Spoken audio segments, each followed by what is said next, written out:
بسم الله الرحمن الرحيم. الحمد لله رب العالمين، الصلاة والسلام على رسول الله وعلى آله وصحبه أجمعين. أما بعد، إن شاء الله كن برنو كينيا كتاب عمدة الأحكام من كلام خير الأنام فجد سنرى متدرين كينيا هدا كتاب الزكاة. واهي زكاة جج واهي صلاة كان فنر الحمد لله. أما إن كوني كتا سلام فا أجد برفديرا واهي زكاة جج. كتاب الزكاة كوني كتاب زكاتي. زكاة جتون وان تكو قل وان تكو قل لا زكاة جنس. أحاديث عامة في الزكاة وعددها 6 أحاديث. أحاديث عامة حديثني ولي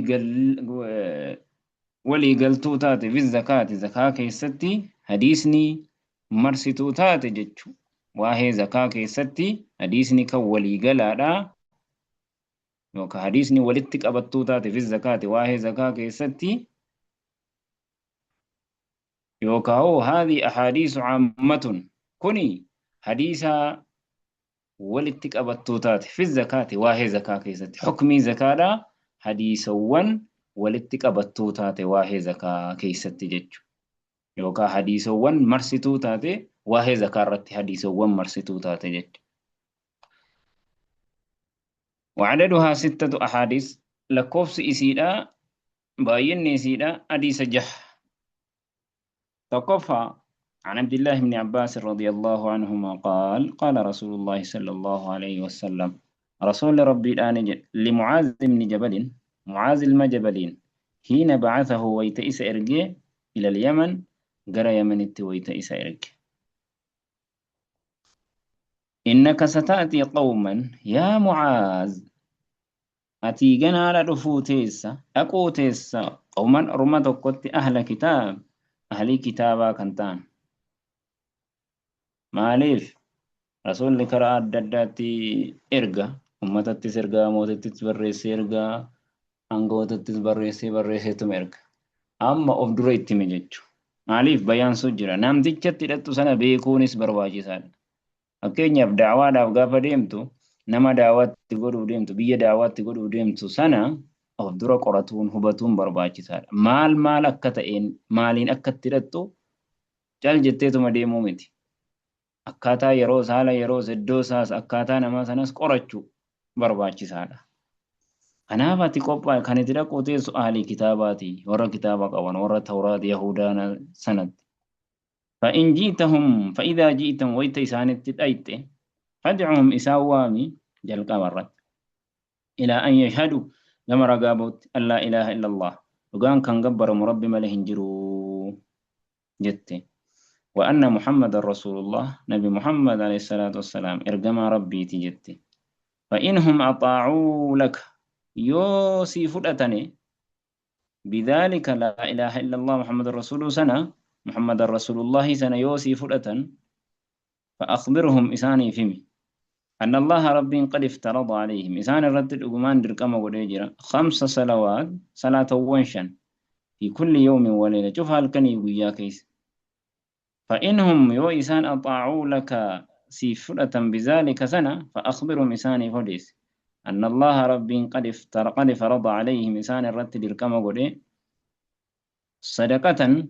صدقة تؤخذ فودمت من أغنيائهم دريس سانيرة فترد كان ديفمت على فقرائهم أبا سانيرة فإنهم يو إسان أطاعوا لك سنة سيفرة بذلك سنة فإياك سنرك وكرائم أموالهم تجل لهري سانيرة واتقي أمو إيقاد دعوة المظلوم كأنا مميد أمين مميدين إيقاد كأنا مميد أمين وفيق في الرّ فإنه بر دبين ليس هنتان بينها يدو دعوتي سناتي وبين الله يدو ربي تحجاب أركاوه هنجرون رواية براكيزت وإن كان فاجرا ففجروا على نفسه نمتجس يو جلات اللي جل النساء لب مسارتي لكن du'aa'iin miidhamiinsi du'aa'iin kadhaan miidhamiinsaa suni abadan hin haftu ni qeebalamti jedha.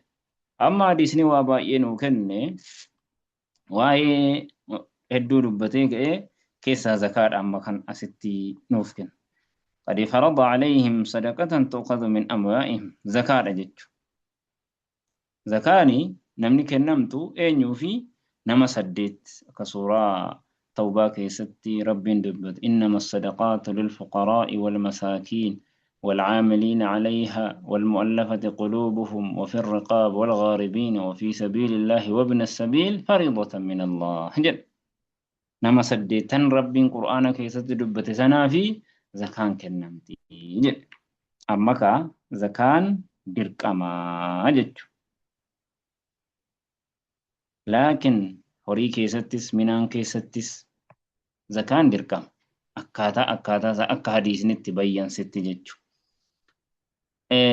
Ammoo garuu yeroo fuudhamu keessatti zakaan fakkeenyaaf horii keessaa yeroo zakaan fuudhamu horii sana eeggachuun barbaachisaadha. Horii isa kamtu fuudhama. Inni keessaa bareedduun gabbattuunis hin fuudhamu. Inni keessaa huqqattuun duutuu dullattiinis hin fuudhamu. Jiddu galeessumatti fuudhama jechuudha.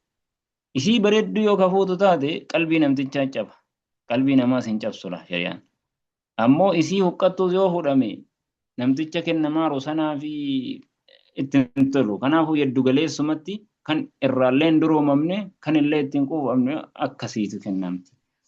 Maaliif namni miidhaminsa namaa kuni yoo namni illee jal'aa ta'e illee miidhaminsi isaa suni kadhaan miidhaminsa irratti kadhatamu abadan lafan buutu jechuudha. Wanjalallee yoo qabaate namni yoo dhulmame rabbitti himannaani hinuma dhagahaaf jechuudha rabbi. Subhaanallah. Anaaf akkas.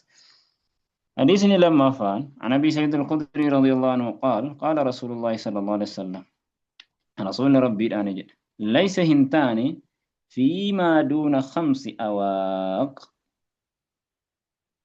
وقيا شني قدتي وان وقيا شني قدي كيستي صدقان هنتاني جد صدقان هنتاني جد وقيا كجد كني maallaqa yeroo sanaati uqiyyaa ka jedhamu kun uqiyyaan tokko jedhan dirhama 40 sharafa jedhan uqiyyaan tokkichi dirhama 40 sharafaa jedhan uqiyyaan dirhama 40 sharafa jedhan akkasi ammoo dirhamni 40 kuni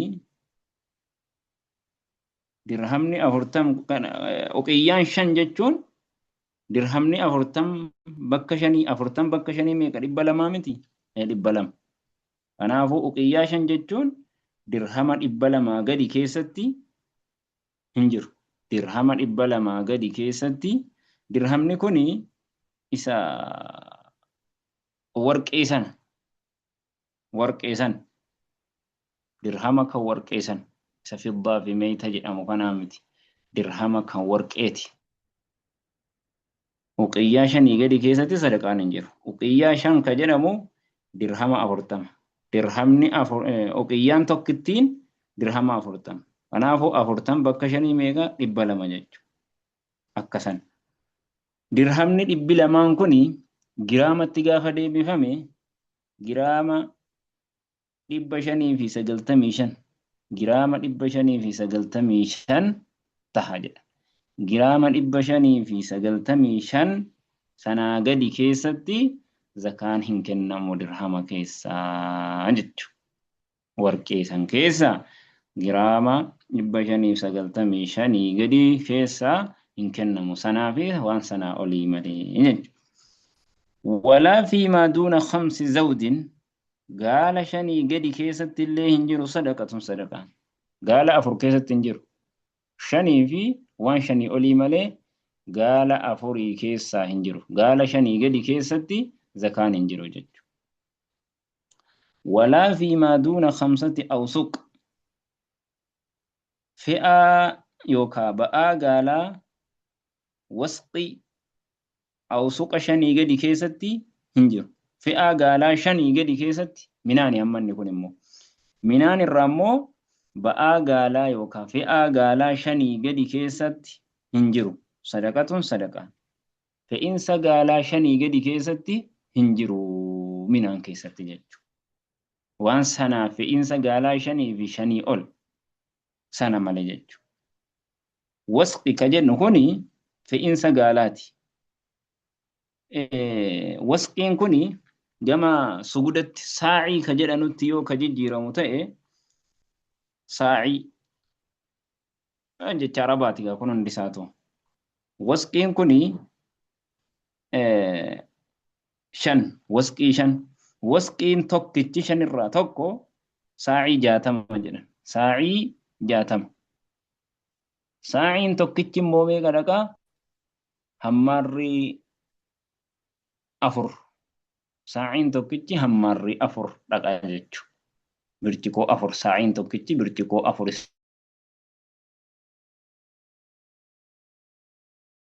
Farannu jiraa miti isa san.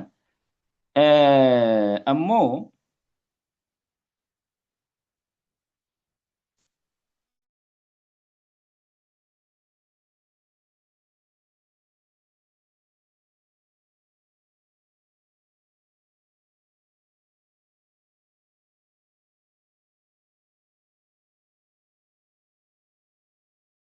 sa'i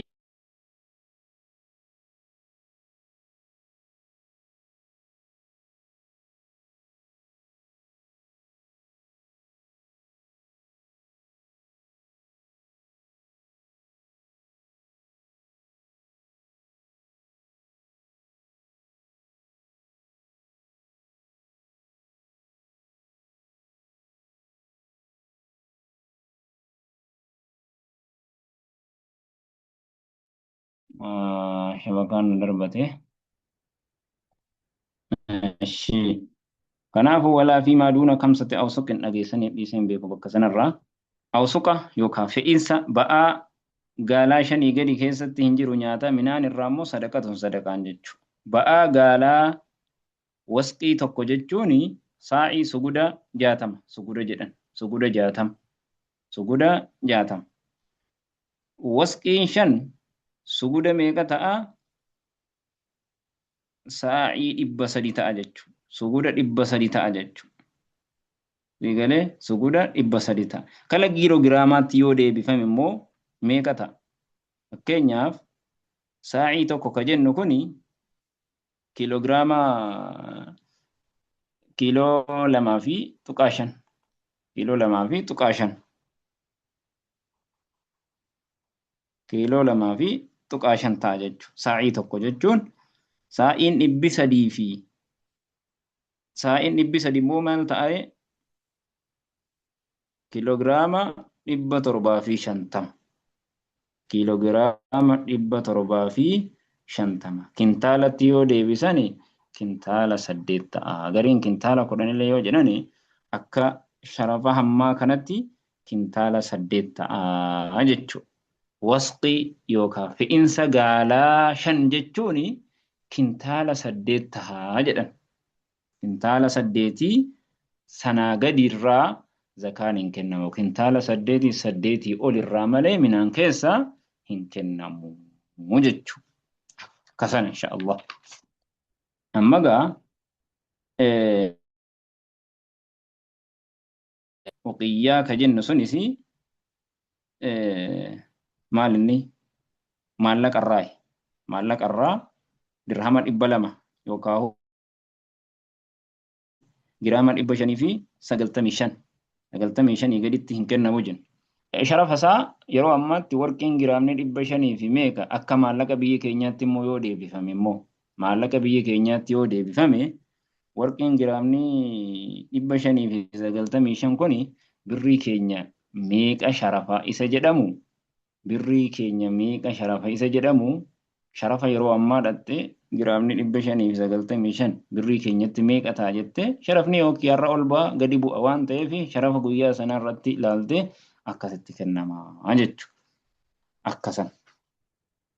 عن أبي هريرة رضي الله عنه أن رسول الله صلى الله عليه وسلم قال ليس على المسلم مسلم الرتهنتان في عبده قبر الشيساتي في ولا فرسه فرد ساكي ست اللي صدقة صدقان وفي لفظ لفظي توقيت إلا زكاة الفطر زكاة فطري يوتا إمالي في الرقيق قبر كيستي سرابا فما أما مسلم الرتهنتان قبر الشيساكي ستي namni tokko gabra hedduu yoo qabaatellee gabra kanarraa sadaqaan hin baafamu zakaan hin baafamu gabri zakaan ta'u jechuudha.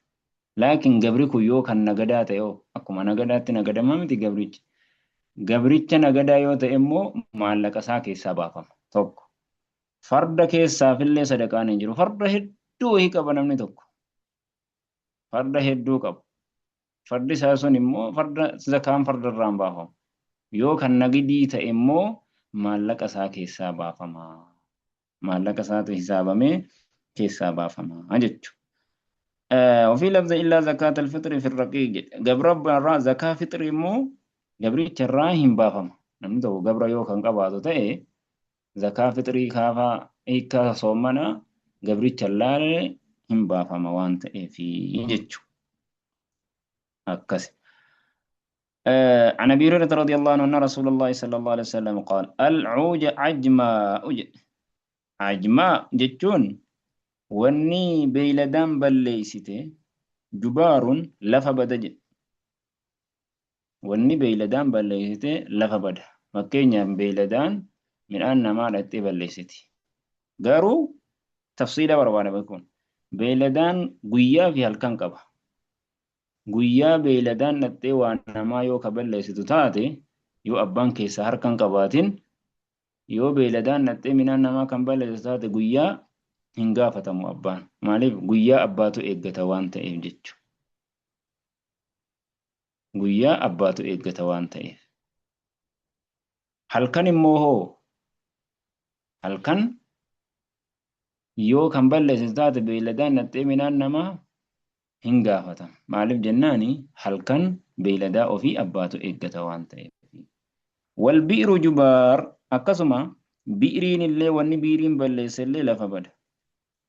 Digalee fiirii wahii qotta biirii wahii qotta biirii wahii eega qotamee booda dhuftee waa keessa bu'a. Gaafa waa keessa bu'ee wanni sun ittiin gaafatamu abbaan biiriin qote maaliif jennaani horii ofii abbaatu eeggata waan ta'eef. Wal macdinu jubaar boolla albuudaa keessatti immoo boolla albuudaa keessatti illee jubaar lafa bada jechuudha. Fakkeenyaaf boolla albuudni qotamee keessaa baafame. Bakka warqeen albuudni keessaa baafamu jira miti. Achitti hidhattee yoo waaduutu taate wanti sun ittiin gaafatamu. Maaliif abbaatu horii ofii eeggata waan ta'eef.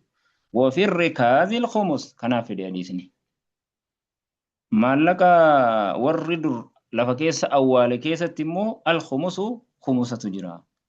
Maallaqni lafi awwaale kuni warri durii yookaan faranjii yookaan goorillaa yookaan dur namni awwaale jira miti maallaqni akkasii kan lafa keessa awwaalame faranjii maal akkas awwaale namni akkasii lafa keessaa yoo kan argatu ta'e jechuudha waan lafa keessaa baafame warqeessa ta'uu maallaqasa ta'uu maallaqa warra durii maallaqa moototii uummata durii lafa keessaa yoo ka'ee namni tokko kan baafatu ta'e bakka shan keessaa waan bakka tokkoo keessaa baasa. Bakka shanitti baasee bakka shan keessaa bakka tokkoo zakaa kennaa jedha. Aljubaaru jubaar jechuun alhadru lafa badu alladhii laa shay'a fi kan waa tokko isa keessa hin jirre kaffaltiin. Wal cujamaa jechuun addaabbatu beeyladaa jechuudha. هذا صلى الله وسلم وبارك على محمد وعلى آله وصحبه أجمعين.